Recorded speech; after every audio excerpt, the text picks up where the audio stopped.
It's Monday. This is Thiru. Welcome to lucky cooking and vlogs. Lunch box pack చేయగానే మిగిలిన curry, rice వేరొక బౌల్లో తీసేసుకుంటాను. ఇక్కడ ఆయిల్ చూపిస్తున్నా కదా, మందారాకు, కరివేపాకు, కలబంద, మెంతులు, కోకోనట్ ఆయిల్ తో ఇలా ప్రిపేర్ చేసుకుంటాను. హెయిర్ కి అప్లై చేసేటప్పుడు ఈ ఆయిల్ ని వేడి చేసుకుని అప్లై చేసుకుంటే హెడేక్ తగ్గుతుంది. హెయిర్ కి కూడా చాలా మంచిది. నేనైతే ఎప్పటి నుంచో యూజ్ చేస్తాను. రైస్ కుక్కర్ అయితే వాటర్ పోసుకుని ఇలా నానబెట్టుకున్నాను. 2 days కి ఒకసారి ఫ్రిడ్జ్ లో ఏమన్నా వేస్ట్ ఉందేమోనని చెక్ చేసుకుని స్పిన్ లో పెట్టేస్తాను. ఫస్ట్ టైం నేను 2 ఆకుకూర కట్టల్ని పడేస్తున్నాను.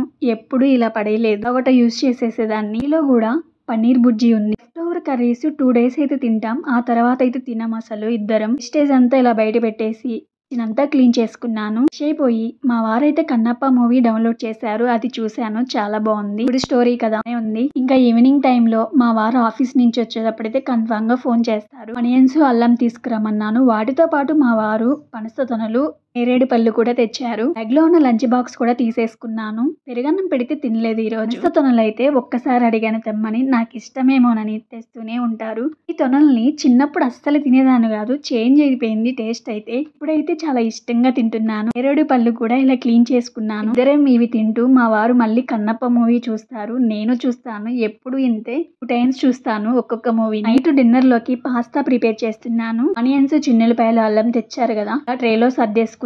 పాస్తానైతే సెకండ్ టైం ప్రిపేర్ చేస్తున్నాను. ఫస్ట్ టైం చేసినప్పుడు అయితే చాలా వరస్ట్ గా వచ్చింది. వైట్ సాస్ పాస్తా చేశాను. పాస్తాను ఎలా తింటారా బాబు అనుకున్నాను అప్పుడైతే. ఇప్పుడైతే రెడ్ సాస్ పాస్తాతో చేస్తున్నాను. చాలా టేస్టీగా వచ్చింది. పాస్తా వీడియో సపరేట్ గా పెడతాను. కొన్ని మిస్టేక్స్ అయితే చేశాను ఫస్ట్ టైం చేసేటప్పుడు. ఇప్పుడైతే చాలా పర్ఫెక్ట్ గా చేశాను. పాస్తా ప్రిపేర్ చేసుకుని ఇలా ప్లేట్ లో సర్వ్ చేసుకుని వారికి ఇచ్చేసి నేను పెట్టుకుని తినేస్తాం. టేస్ట్ అయితే చాలా బాగుంది. డిన్నర్ అయితే పాస్తా కొంచెం కర్డ్ రైస్ తీసుకుంటాం. డిన్నర్ కంప్లీట్ చేయగానే ఇంకా పనులు ఉంటాయి కదా. పాస్తా ప్రిపేర్ చేసిన గిన్నెలు ఉన్నాయి, లంచ్ బాక్స్, ఇవన్నీ క్లీన్ చేసేసుకుంటాం. మార్నింగ్ కి ప్రిపరేషన్ ఏమన్నా ఉంటే ఇప్పుడే చేసుకుంటాను. ఇంకా పచ్చిపప్పు చేయడానికి పచ్చిపప్పు నానబెట్టుకున్నాను. చిన్న మినీ వ్లాగ్ ఇంతే. నచ్చితే లైక్ చేయండి, సబ్స్క్రైబ్ చేయండి. Thank you.